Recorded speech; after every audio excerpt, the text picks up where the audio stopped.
¿Alguna vez has caminado solo por un bosque de noche rodeado de una niebla tan espesa que apenas puedes ver tus propias manos y has sentido la certeza absoluta de que alguien o algo te está observando?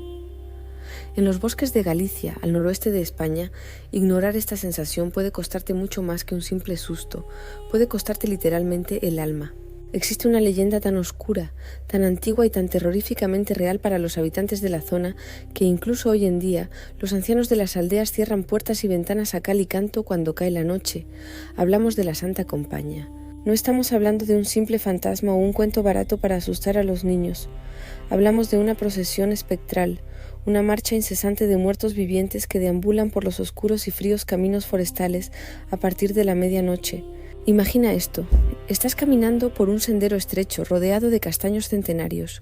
De repente el viento deja de soplar de golpe, los pájaros nocturnos se enmudecen por completo, el silencio se vuelve tan sepulcral que te zumban los oídos. Y entonces llega la primera advertencia, el olor, un aroma penetrante y dulzón a cera quemada, mezclado con la humedad de la tierra removida y el inconfundible hedor a tumba abierta. A lo lejos, en la negrura total de la arboleda, comienza a vislumbrarse un resplandor pálido y mortecino. Poco a poco, de entre la niebla, distingues una fila de figuras encapuchadas. Están vestidas con sudarios blancos desgarrados que parecen flotar a unos centímetros del suelo. Caminan en perfecto y absoluto silencio, descalzos, con las cabezas gachas ocultas bajo el lino. Cada uno de estos espectros sostiene en sus manos descarnadas un cirio encendido. La luz de estas velas no ilumina el bosque. De una forma antinatural, parece absorber la poca luz que hay, creando sombras alargadas y monstruosas a tu alrededor. Pero aquí viene lo más espeluznante. Al frente de esta macabra procesión no va un muerto, sino un ser humano vivo, alguien exactamente como tú, un mortal que ha sido maldecido, condenado por fuerzas que no comprende a vagar cada noche, guiando a los difuntos en su marcha. Este líder lleva en sus manos una pesada cruz de madera antigua y un caldero con agua bendita. Está exhausto, demacrado, con la piel translúcida y los ojos hundidos. No puede detenerse, no puede hablar con nadie y, lo más aterrador de todo, cuando despierta por la mañana en su cama no recuerda absolutamente nada de lo que ha hecho por las noches. Solo nota cómo su salud se deteriora marchitándose día tras día, consumiéndose hasta que, inevitablemente, muere de puro agotamiento y pasa a ser uno más de los encapuchados, cediendo su lugar al siguiente incauto. Hace unos años, un joven senderista, escéptico y valiente, decidió acampar solo en lo profundo de los montes gallegos. Ignoró las advertencias de los dueños de la taberna del pueblo, quienes le rogaron con lágrimas en los ojos que no saliera de su tienda después de la medianoche. Pensó que solo eran supersticiones rurales para asustar a los turistas. Esa misma noche, la niebla bajó como un manto asfixiante. A las 3 de la madrugada, un sonido le despertó de golpe. No era el viento. Era el tintineo monótono y lúgubre de una pequeña campanilla, acompañado del murmullo ininteligible de cientos de voces rezando a la vez. Salió de su tienda con el móvil en la mano, dispuesto a grabar lo que creía que era una procesión religiosa local, pero al levantar la mirada el aire se volvió glacial, su respiración se congelaba. La fila de muertos caminaba directamente hacia él. Quiso gritar, quiso correr, pero el terror primitivo paralizó sus músculos. El líder vivo de la marcha, un hombre con el rostro desencajado por el sufrimiento, se detuvo justo a su lado. Con movimientos agónicos extendió sus brazos temblorosos y le ofreció la pesada cruz de madera. El joven, hipnotizado por el pánico, extendió las manos. En el instante en que rozó la madera, el hombre anterior se desvaneció en el aire, liberado por fin de su condena. La mochila del joven fue encontrada intacta días después, pero de él no volvió a saberse nada. Si alguna vez caminas por Galicia y hueles a cera en medio de la nada, tírate al suelo boca abajo o sal corriendo. Y pase lo que pase, si alguien encapuchado te ofrece un objeto en la oscuridad, nunca lo aceptes. Si te ha helado la sangre esta historia, dale a guardar, compárteselo a ese amigo que siempre va de valiente al bosque y sígueme para la siguiente leyenda terrorífica de España. ¿Qué harías tú si los ves acercarse?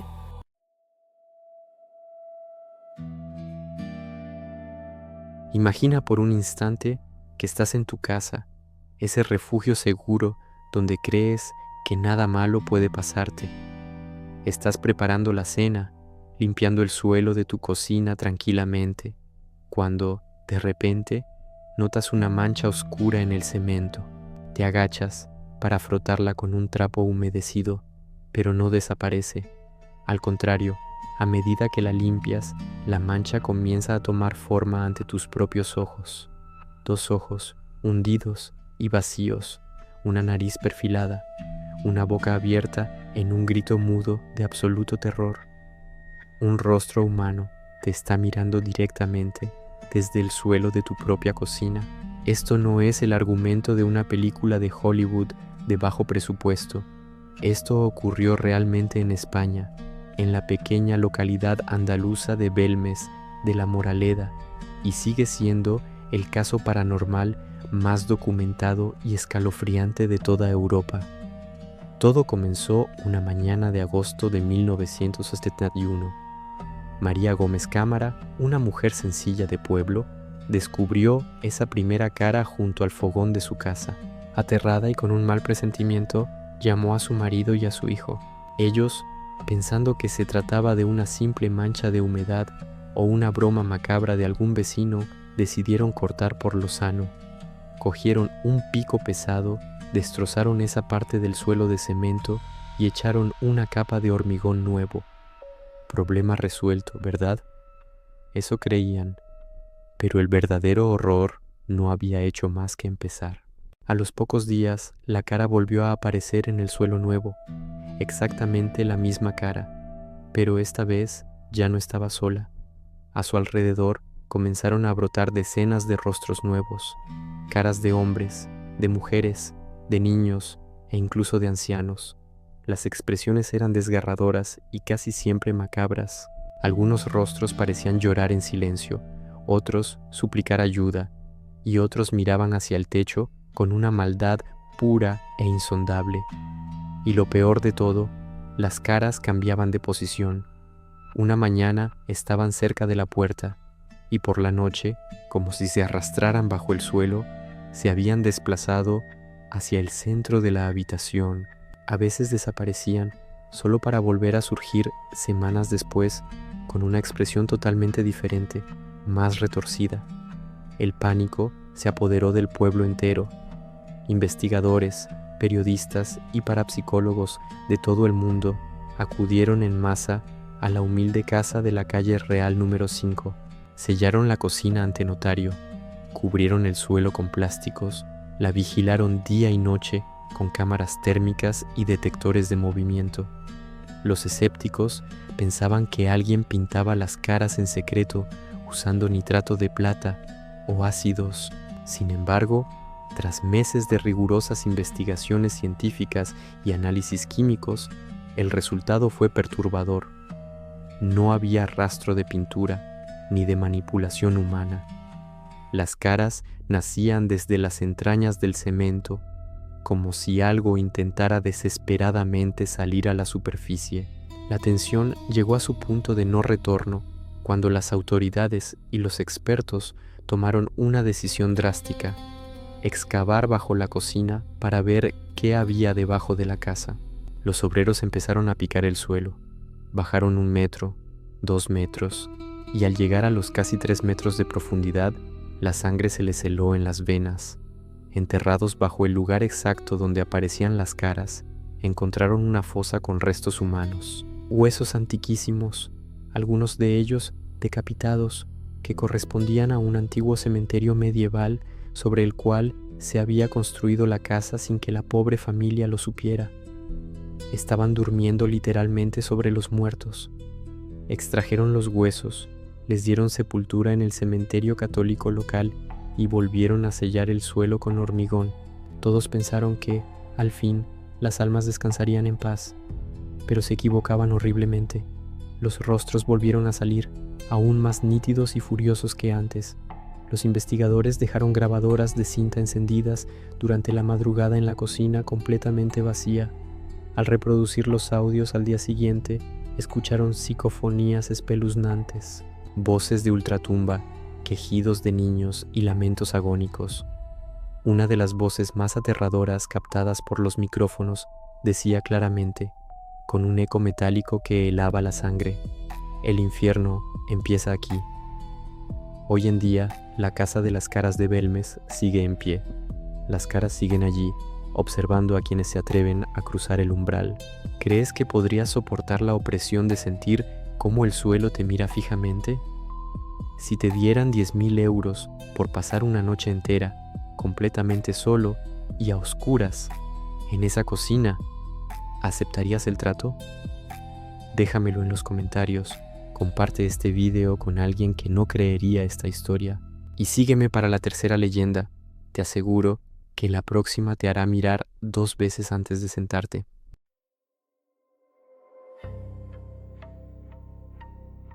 Te sentarías a descansar en una silla si supieras, con absoluta certeza, que exactamente 3 días después vas a perder la vida de forma inexplicable. Todos tenemos muebles antiguos en casa, heredados o comprados en algún mercado, pero en Valladolid existe un mueble tan peligroso y tan impregnado de maldad pura que durante años tuvo que estar colgado boca abajo del techo de una universidad para evitar que alguien cometiera el gravísimo error de sentarse en él.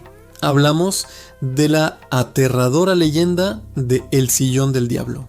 Viajemos al año 1550, a una España lúgubre controlada por la Santa Inquisición. En las brumosas calles vallisoletanas vivía un joven de 22 años llamado Andrés de Proaza. Andrés era un estudiante de medicina brillante, pero escondía una obsesión enfermiza por la anatomía humana. Diseccionar cuerpos estaba estrictamente prohibido y penado con la muerte, pero Andrés parecía tener unos conocimientos médicos que superaban con creces a los de sus propios maestros. Una sabiduría oscura e impropia para un chico de su edad. La historia dio un giro macabro cuando un niño de 9 años desapareció misteriosamente en la ciudad. Al mismo tiempo, los vecinos que vivían cerca de la casa de Andrés empezaron a denunciar sucesos escalofriantes. Durante las madrugadas escuchaban llantos ahogados y ruidos agónicos que provenían del sótano del estudiante. Además, el agua del desagüe que desembocaba en el río Esgueva empezó a salir teñida de un espeso color rojo sangre. Aterrados, los vecinos avisaron a las autoridades y exigieron que se registrara la vivienda. Cuando los agentes de la Inquisición derribaron la puerta y bajaron al sótano, la escena que encontraron los dejó marcados de por vida. Aquel lugar era un auténtico matadero. Sobre una mesa de madera ensangrentada yacía el cuerpo del niño, cruelmente despedazado tras una autopsia practicada mientras aún vivía. Alrededor, decenas de animales despellejados adornaban las paredes. Y en el centro exacto de aquella cámara de los horrores reinaba una imponente silla de madera de nogal con brazos y respaldo recto.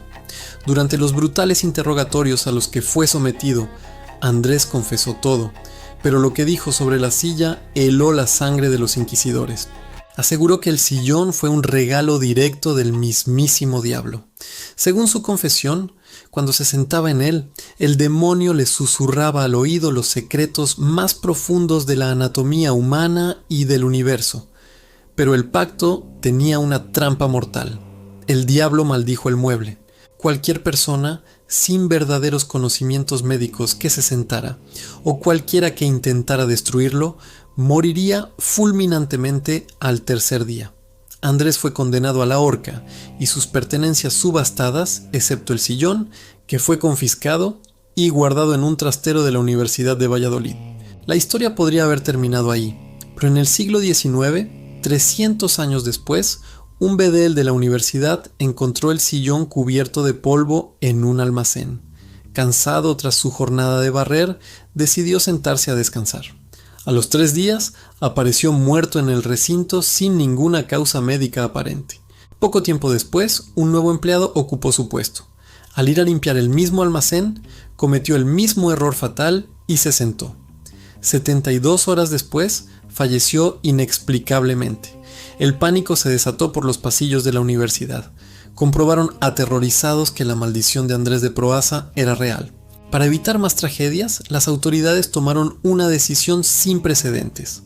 Amarraron el sillón y lo colgaron boca abajo del techo de la capilla universitaria, asegurándose de que nadie pudiera volver a descansar sobre él nunca más. Hoy en día, el Sillón del Diablo sigue existiendo. Está expuesto en el Museo de Valladolid, protegido por un cordón de seguridad de terciopelo que prohíbe terminantemente acercarse. Sabiendo todo esto, Si te pusieran la silla delante, te ofrecieran 1.000.000 de euros y te retaran a sentarte solo 1 minuto. ¿Aceptarías el riesgo?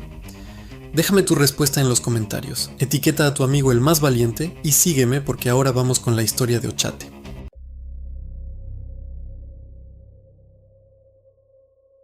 ¿Qué harías si, conduciendo por una carretera secundaria de noche, el GPS de tu coche te desviara hacia un lugar que oficialmente no existe?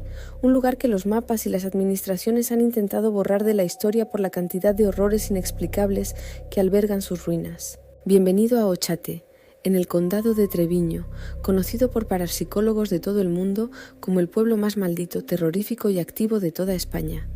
Un sitio donde el silencio de la naturaleza nunca es absoluto y donde los que se atreven a entrar de madrugada rara vez salen siendo los mismos. La historia de este lugar no es la típica de la España vaciada. Ochate no se abandonó porque la gente emigrara a la gran ciudad en busca de trabajo. Ochate fue, literalmente, exterminado. Todo comenzó a mediados del siglo XIX, cuando una serie de eventos imposibles de explicar científicamente se cebaron de forma exclusiva y quirúrgica con sus habitantes. En menos de 10 años, 3 epidemias brutales y devastadoras cayeron sobre el pueblo. Primero fue la viruela en 1860, luego el tifus en 1864 y finalmente un brote letal de cólera en 1870. Podrías pensar que esto era algo común en esa época, ¿verdad? Pues aquí viene el detalle que vuelve locos a los historiadores. Los pueblos vecinos, situados a escasos 2 o 3 kilómetros de distancia, no registraron ni un solo caso, ni uno. Era como si una cúpula invisible de muerte y enfermedad se hubiera instalado única y exclusivamente sobre Ochate, asfixiando a sus vecinos uno a uno hasta no dejar a nadie con vida. Los lugareños de los alrededores comenzaron a llamarlo el pueblo apestado y evitaban siquiera mirar hacia su ubicación, convencidos de que una fuerza demoníaca o una maldición antigua había arraigado en esa tierra. Con el paso de las décadas, la maleza devoró las casas, dejando en pie únicamente la imponente y solitaria torre de la antigua iglesia de San Miguel. Pero Ochate no quedó vacío. A partir de los años 80, el lugar se convirtió en el epicentro del misterio en Europa. Todo estalló cuando un fotógrafo captó desde la distancia una gigantesca esfera de luz sobrevolando silenciosamente las ruinas. A partir de ahí, militares e investigadores comenzaron a acampar en la zona, y lo que experimentaron allí te helará la sangre. Los testimonios de los que acampan entre las ruinas son idénticos. Quienes pasan la noche allí hablan de una densa niebla blanca que no obedece a las leyes de la meteorología. No cae del cielo, sino que brota del suelo y parece tener vida propia, persiguiendo a los visitantes e intentando desorientarlos para que se pierdan entre los matorrales. Además, los motores de los coches que se acercan se apagan solos, las baterías de las cámaras y los móviles se drenan del 100% al 0% en segundos y una extraña sensación de pánico irracional presiona el pecho de cualquiera que cruce los límites del pueblo. Pero la prueba reina del terror en Ochate está grabada en audio. Equipos de investigación dejaron grabadoras encendidas dentro de la torre de la iglesia en plena madrugada, sin nadie alrededor. Al analizar las cintas en un estudio aislado, el silencio sepulcral fue roto por algo perturbador. Se escuchaba claramente la voz de una niña pequeña, un susurro agudo y gutural a la vez, que gritaba una sola palabra en euskera, campora, que significa fuera. En otras grabaciones se captó a una mujer sollozando y pronunciando la palabra Pandora. El caso más extremo ocurrió cuando un veterano investigador decidió aislarse completamente solo dentro de la torre durante toda la noche. Sus compañeros se quedaron en los coches a 1 kilómetro de distancia. A las 3 de la madrugada perdieron el contacto por walkie-talkie. Cuando entraron corriendo al amanecer, encontraron al hombre deambulando fuera de las ruinas. Tenía la ropa rasgada, la mirada perdida y temblaba incontrolablemente. Había sufrido un episodio de amnesia temporal severa. Hasta el día de hoy se niega en rotundos a hablar de lo que vio surgir de la oscuridad de esa torre. Hoy Ochate sigue envuelto en bruma. Dicen que si te quedas completamente callado junto a la torre, aún puedes sentir cómo alguien te respira en la nuca. ¿Te atreverías a pasar una noche entera de acampada en este lugar aislado? Etiqueta en los comentarios a ese amigo valiente al que retarías a ir contigo, guarda este vídeo para tu próxima ruta del misterio y sígueme para el último y más escalofriante caso de esta serie.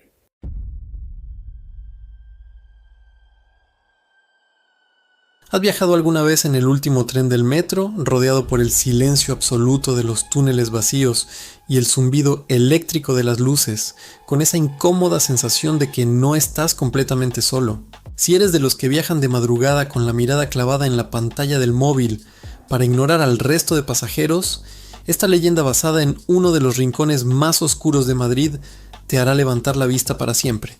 Y lo peor es que tiene como escenario un lugar por el que miles de personas pasan a diario: la céntrica estación de Tirso de Molina. Para entender el terror de esta historia, primero debes conocer un secreto macabro real que la ciudad intentó ocultar. Cuando se construyó esta estación en la década de 1920, los obreros empezaron a picar la piedra y de repente los túneles se llenaron de calaveras, fémures y costillas humanas. Habían perforado el cementerio subterráneo del antiguo convento de la Merced.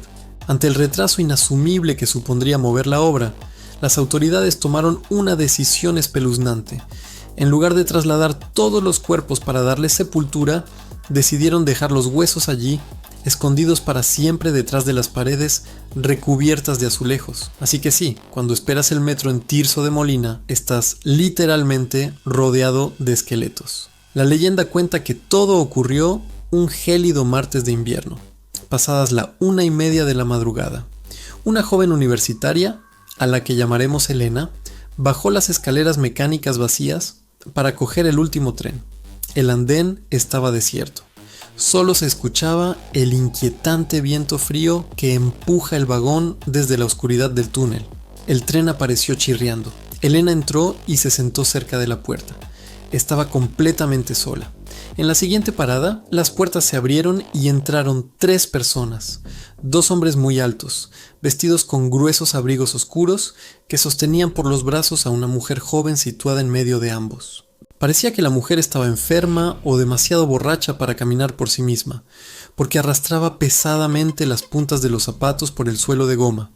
Los 3 cruzaron el pasillo y se sentaron exactamente en los asientos de enfrente de Elena. El tren arrancó de nuevo, sumergiéndose en el túnel. Elena bajó la mirada a su teléfono, intentando no prestar atención, pero algo en el ambiente del vagón se había vuelto denso, casi irrespirable. Un escalofrío le erizó el vello de la nuca, obligándola a mirar. Al levantar la vista tímidamente, el pánico la paralizó.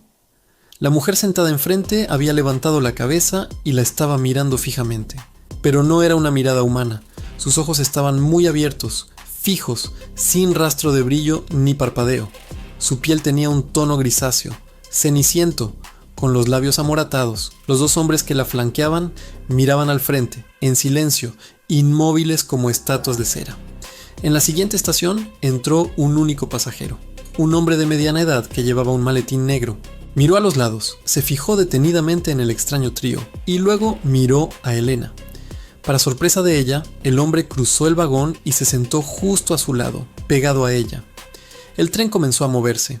De repente, el hombre se inclinó hacia Elena, fingió una sonrisa amistosa y con voz temblorosa le susurró al oído para que solo ella lo escuchara.